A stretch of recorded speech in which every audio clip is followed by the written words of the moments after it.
बिस्मिल्लाहिर्रहमानिर्रहीम। Dear students, अस्सलामु अलैकुम वरहमतुल्लाहि वबरकातुहू। उम्मीद है आप सब खैरियत से होंगे। अल्लाह ताला हम सब को अपनी हिफ्ज़ व अमान में रखे। जी बेटा, आज इंशाअल्लाह हम अपने लेसन नंबर 11 का आगाज़ करते हैं। जी बेटा, लास्ट लेसन में अल्हम्दुलिल्लाह हमने अपना यूनिट नंबर 6 कंप्लीट कर लिया था, रिव्यू एक्सरसाइज, और उसके हमने शॉर्ट क्वेश्चन कल डिटेल से हमने डिस्कस कर लिए थे। आज इंशाअल्लाह हम अपना यूनिट नंबर 7 स्टार्ट करते हैं। ये बेटा, यूनिट नंबर 7 का नाम है इंट्रोडक्शन टू ट्रिग्नोमेट्री। ट्रिग्नोमेट्री से रिलेटेड आपने प्रीवियस क्लास में भी लर्न किया होगा। इसकी फ़र्स्ट डेफिनेशन से हम आगाज़ करते हैं। जी बेटा, इस चैप्टर की फ़र्स्ट डेफिनेशन हमारे पास 7.1 आर्टिकल में measurement of an angle. First of all we are discuss about angle. An angle is defined as the union of two non-collinear rays with some common endpoint। Union का मतलब आपको मालूम होगा combine करना। Of two non collinear rays. Non collinear rays का मतलब कि वो सेम लाइन पर एग्जिस्ट ना कर रही हों। कोलिनियर पॉइंट से आपको ये कॉन्सेप्ट मैं क्लियर करवाता हूँ। ये बेटा, अगर हमारे पास एक लाइन है, इस लाइन पर अगर पॉइंट्स एग्जिस्ट कर रहे हैं, 2 या 3 पॉइंट्स हैं, अगर ये इस लाइन पर एग्जिस्ट कर रहे हैं तो इनको हम कहेंगे कोलिनियर पॉइंट्स। और अगर एक पॉइंट इन लाइन पर इस लाइन पर एग्जिस्ट नहीं कर रहा, इस लाइन पर नहीं है, तो अब इन तमाम पॉइंट्स को 1 2 3 4 5 इन पॉइंट्स को अब हम क्या कहेंगे? These are non collinear points. Same line पर लाइन नहीं कर रहे। ठीक है। Similarly collinear non collinear rays. Non collinear rays से पहले हम रे के बारे में डिस्कस करते हैं। ये कॉन्सेप्ट बेटा आपने प्रीवियस क्लासेस में भी पढ़े होंगे। What is the difference between this and this? जी, इन तीनों में बेटा डिफरेंस बताइए, क्या डिफरेंस है? इसको हम क्या कहेंगे बेटा? जी शाबाश, इसको हम कहेंगे लाइन सेगमेंट।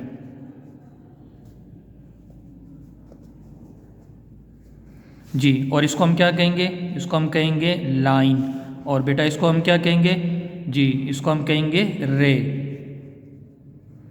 पहले तो ये कॉन्सेप्ट आपको क्लियर करना चाहिए, कॉन्सेप्ट रिवाइज कर लें। पता तो होगा सब बच्चों को, इसको हम रिवाइज कर लेते हैं। And points, a line which have 2 and points, तो ये क्या बन जाएगी? Line segment. और जिसके एंड पॉइंट ना हो उसको हम क्या कहते हैं? लाइन कहते हैं। और जिसका एक एंड पॉइंट होता है उसको हम क्या कहते हैं? रे कहते हैं। ठीक है। 2 नॉन कोलिनियर रेज। ये हमारे पास एक लाइन है, इस लाइन पर एक रे तो एग्जिस्ट कर रही है, दूसरी रे इस पर एग्जिस्ट ना कर रही हो, तो these are called non collinear rays. ठीक है। अगर ये हमारे पास एक लाइन है, एक रे ये एग्जिस्ट कर रही है इस लाइन पर, और एक रे ये एग्जिस्ट कर रही है इस लाइन पर। अब इन दोनों को हम क्या कहेंगे? इनको हम कहेंगे collinear rays, because these rays are lie on same straight line and these are called non collinear ray. ये भी हमारे पास क्या है? रे। और ये भी क्या है? रे। लेकिन ये दोनों एक लाइन पर एग्जिस्ट नहीं कर रही, लिहाजा इनको हम क्या कहेंगे? These are non collinear. ठीक है। These are non collinear and these are collinear rays. ये कोलिनियर रेज हैं और ये नॉन कोलिनियर रेज हैं। उम्मीद है आपको ये कॉन्सेप्ट क्लियर हो गया होगा। जी, 2 non collinear rays with some common end point. अब हमारे पास ये जो 2 नॉन कोलिनियर रेज हैं, इनका एंड पॉइंट दोनों का सेम है। ठीक है। This is first ray and this is second ray, first and second. These are called non collinear rays and these non collinear rays have some common end point. इनका end point दोनों का same है, common है। ठीक है। जी। अब the angle is defined as the union of two non collinear rays with some common end point. Union, अब इन दोनों को हमने इकट्ठा किया हुआ है, और इकट्ठा किस शेप में है कि इनके एंड पॉइंट जो उनसे हैं वो सेम कॉमन एंड पॉइंट है, तो ये इनका बन गया यूनियन। और रेज नॉन कोलिनियर हैं और एंड पॉइंट दोनों का सेम है, ठीक है। The rays are called arms of the angle. तो ये हमारे पास ये शेप क्या बनी, ये शेप हमारे पास एंगल बन गया जी। अब इन रेज को हम क्या कहेंगे, इनको हम कहेंगे आर्म्स ऑफ द एंगल। क्या कहेंगे बेटा, these are arm and this is also arm of the angle, these are called arms of the angle and the common end point is known as vertex of the angle. और इस point को हम क्या कहेंगे, इसको हम कहेंगे vertex, ठीक है बेटा। इस पॉइंट को हम क्या कहेंगे, वर्टेक्स कहेंगे। और इस रे को हम क्या कहेंगे, आर्म ऑफ द एंगल, और इस रे को क्या कहेंगे, second arm of the angle. जी, दोबारा हम रीड कर लेते हैं जी। A line is defined, an angle is defined as the union of two non-collinear rays with some common endpoint. The rays are called arms of the angle and the common endpoint is known as the vertex of the angle. ठीक है बेटा। So these rays are called arms of the angle and this common endpoint is called vertex of the angle. जी बेटा, अब हम next paragraph पे चलते हैं। It is easy if we make an angle। आसान है अगर हम एक एंगल बनाना चाहें by rotating a ray from one position to another. When we form an angle in this way, the original position of the ray is called initial side and the final position of the ray is called the terminal side of the angle. If the rotation of the ray is anti-clockwise or clockwise, clockwise rotation हो या anti-clockwise rotation हो, the angle has positive or negative measure respectively। ठीक है बेटा, ये नीचे diagram भी बनी हुई है, यहाँ पे हम इसको डिस्कस करते हैं। अभी हमने ऊपर बात की कि एक एंगल के कितने आर्म्स होंगे, 2 आर्म्स होंगे, ठीक है। अब उसमें एक आर्म जो सा है वो इनिशियल साइड कहलाएगी और एक आर्म उसकी टर्मिनल साइड कहलाएगी। इनिशियल साइड बेटा हमेशा फिक्स रहती है, ये आपने हमेशा याद रखना है, कॉन्सेप्ट अपना इसको क्लियर कर ले।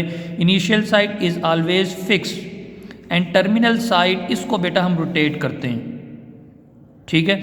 अगर हम इसको एंटी क्लॉकवाइज, जी बेटा ये देखिए ये हमारे पास क्लॉक है। अब इसकी जो सेकंड की नीडल है देखिए कैसे रोटेट कर रही है, इसकी रोटेशन जो सी है वो राइट टू लेफ़्ट रोटेट कर रही है, ऐसे रोटेट कर रही है। तो इस रोटेशन को हम कहेंगे बेटा क्लॉकवाइज रोटेशन। अब मूवमेंट देखिए, पेन की मूवमेंट जैसे हो रही है, इस मूवमेंट को हम क्या कहेंगे, क्लॉकवाइज रोटेशन हो रही है ये। और अगर हम यहाँ से इस तरह इसको रोटेट करें, इस तरह रोटेट करें, तो इस रोटेशन को हम कहेंगे एंटी क्लॉकवाइज रोटेशन, ठीक है बेटा। अगर हम इस सेकंड की या मिनट की या आवर्स की जो नीडल है इसके मुताबिक अगर हम इसको रोटेट करते हैं तो ये रोटेशन क्लॉकवाइज रोटेशन कहलाती है। और अगर हम ऑपोजिट डायरेक्शन में इसको रोटेट करें तो ये बेटा एंटी क्लॉकवाइज रोटेशन कहलाएगी, ठीक है बेटा जी। अब देखिए यहाँ पे हमें 2 डायग्राम्स दी गई हैं। फर्स्ट डायग्राम में ये देखिए टर्मिनल साइड, अभी मैंने बताया कि इनिशियल साइड हमेशा फिक्स रहेगी, इनिशियल साइड हमेशा पैरेलल टू एक्स एक्सिस होगी। टर्मिनल साइड बेटा रोटेट होगी, टर्मिनल साइड रोटेट होगी। अगर टर्मिनल साइड एंटी क्लॉकवाइज, ये देखिए एंटी क्लॉकवाइज अगर रोटेट हो रही है तो एंगल की मेजरमेंट पॉजिटिव कंसीडर होगी। और अगर टर्मिनल साइड की रोटेशन क्लॉकवाइज हो रही है तो एंगल की मेजरमेंट नेगेटिव होगी। इस कॉन्सेप्ट को अच्छी तरह क्लियर कर लीजिए।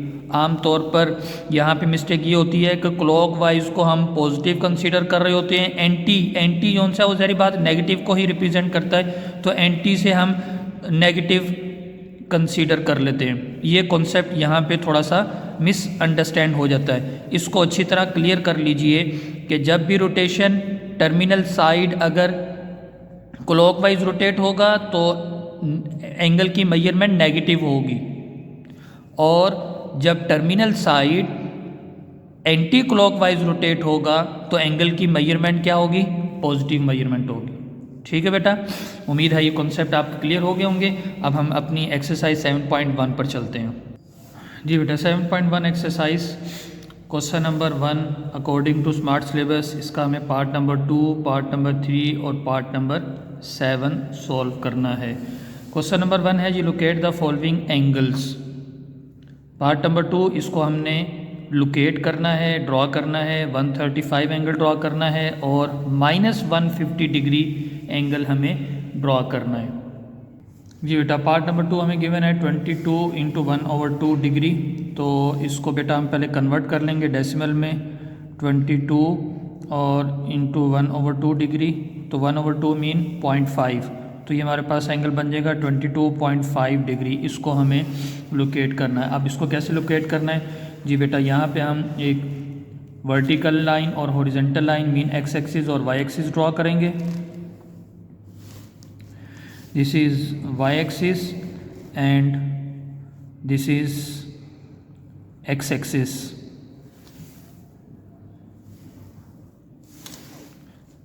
Vertical line is called y-axis, y dash, and horizontal line is called x-axis, x dash, this is origin। जी बेटा, अब हम प्रोटेक्टर की मदद से 22.5 डिग्री का एंगल यहाँ पे ड्रॉ करेंगे। ये देखिए, इस तरह आपने ये प्रोटेक्टर की ये लाइन, इसको आप रखेंगे हॉरिजॉन्टल लाइन के पैरेलल, और ये लाइन आपकी पैरेलल होनी चाहिए। वाई एक्सिस जौन सा है ये 90 डिग्री के पैरेलल होना चाहिए। जी बेटा, अब यहाँ पे हम 22.5 को यहाँ पे हम पॉइंट आउट कर लेंगे। ये हमारे पास एंगल 20 डिग्री का है, और क्योंकि पॉजिटिव है, और पॉजिटिव के बारे में अभी हमने डिस्कस कर लिया कि पॉजिटिव जौन सा है वो एंटी क्लॉकवाइज रोटेट करता है 20, और ये नेक्स्ट लाइन जौन सी है ये 21, ये 22 और ये 23, 22 23 के बिटवीन यहाँ पे हम ये पॉइंट ड्रॉ कर लेंगे। ठीक है बेटा, अब इस पॉइंट को हम ओरिजिन के साथ ज्वाइन करेंगे। So this is the angle of 22.5 degree. जी बेटा, सो ये एंगल हमारे पास आ गया जी 22.5 डिग्री। ठीक है बेटा जी। इसी तरह आप 135 डिग्री एंगल ड्रॉ करेंगे। पार्ट नंबर 3 हमें गिवन है 135 डिग्री, 135। जी बेटा, इसी तरह आप नेक्स्ट आप फिर पार्ट नंबर 2 के लिए, ये मैं सिर्फ समझाने के लिए यहीं पे आपको बता रहा हूँ, पार्ट नंबर 2 आप लिखेंगे, सॉरी पार्ट नंबर 3 135 डिग्री लिखेंगे। उसके बाद solution vertical line horizontal line draw करेंगे, और उसमें आपने 135 डिग्री एंगल कैसे ड्रॉ करना है, इसको बिल्कुल आपने ये प्रोटेक्टर की हॉरिजॉन्टल लाइन आपकी एक्स एक्सिस के पैरेलल होनी चाहिए, और वर्टिकल लाइन जो सी है वो 90 डिग्री के पैरेलल होनी चाहिए। अब यहाँ पे आपने 135 डिग्री एंगल यहाँ पे ड्रॉ करना है, ये 90 डिग्री, और उसके बाद 130 और 130 और 40 के बिटवीन ये आपका बेटा है 135 डिग्री। ठीक है बेटा। नेक्स्ट अपनी जो आप पार्ट नंबर 3 इसका सॉल्व करेंगे, उसके लिए फिर आप X axis Y axis draw करेंगे, और इस तरह आप बेटा यहाँ पे इसमें 135 डिग्री एंगल यहाँ पे लोकेट करेंगे। This is 135 degree. मैं फिर आपसे अर्ज़ कर रहा हूँ, ये सिर्फ समझाने के लिए मैंने इसी में ही 135 डिग्री एंगल ड्रॉ कर दिया है। आपने पार्ट नंबर 3 के लिए सेपरेट पार्ट नंबर 3 लिखना है, सॉल्यूशन, और सॉल्यूशन के बाद फिर आप X axis Y axis draw करेंगे, और उसमें फिर आप 135 डिग्री एंगल लोकेट करेंगे। ठीक है बेटा, उम्मीद है आपको समझ आ गई होगी। अब बेटा अपनी डायरी नोट कर लीजिए। जी बेटा, आज की डायरी आपकी है exercise number 7.1 do question number 1 part 2, 3 and 7। कल इंशाल्लाह हम इसका नेक्स्ट क्वेश्चन नंबर 2 करेंगे। तब तक के लिए वालेकुम अस्सलाम व रहमतुल्लाहि व बरकातुहू।